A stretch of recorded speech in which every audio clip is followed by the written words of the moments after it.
तर आज मी तुमच्यासोबत शेअर करणार आहे पनीर घी रोस्ट परफेक्ट रेस्टॉरंट स्टाईलवाली। तर वेळ न घालवता आपण रेसिपीला सुरुवात करूया। खूपच टेस्टी बनेल, तुम्ही नक्कीच ही रेसिपी ट्राय करा। सगळ्यात आधी इथे कढई गरम करायला ठेवली आहे। त्याच्यात टाकलेत 1 चमचा धने, 1 चमचा सौंफ, थोडेसे काळे मिरे, 1 चमचा मेथी दाणे आणि 1 चमचा जिरा। फक्त कढईत फिरवून घेतलेत मसाल्यांचा वास येतपर्यंत। लगेच तुम्हाला जर मसाल्यांचा वास येतोय असं वाटलं की मग मसाले काढायचे।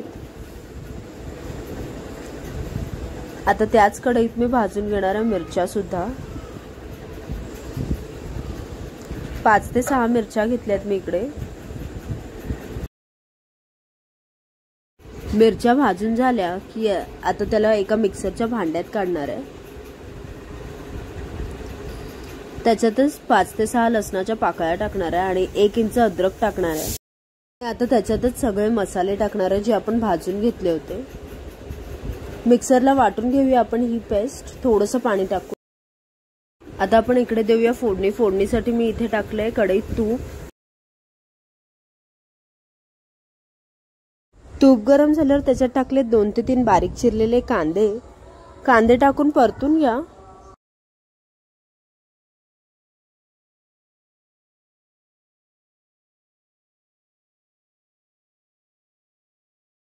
एका साइडला पॅन मध्ये थोडंसं तूप टाकूया आणि त्याच्यातच पनीर आपण भाजून घेऊया।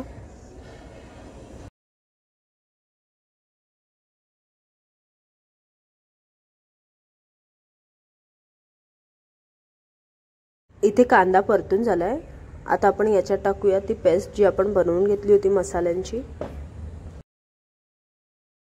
मसाले फिरवून घ्या आणि मसाल्यांना तेल सुटू द्या।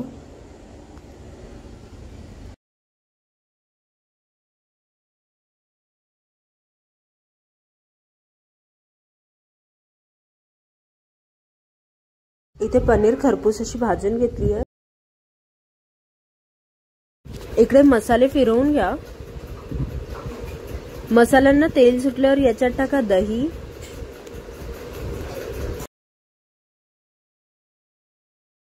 फिरवून घ्या भाजी।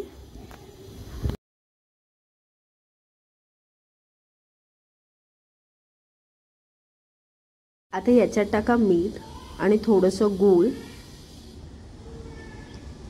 आणि टाका पनीर जी आपण फ्राय करून घेतली होती। मिक्स करून घ्या आणि मग टाका वरतून थोडीशी कोथिंबीर। आपली भाजी असेल रेडी।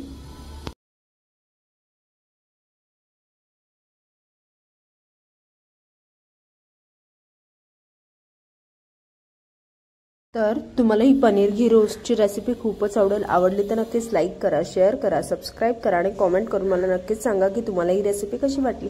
Thanks for watching.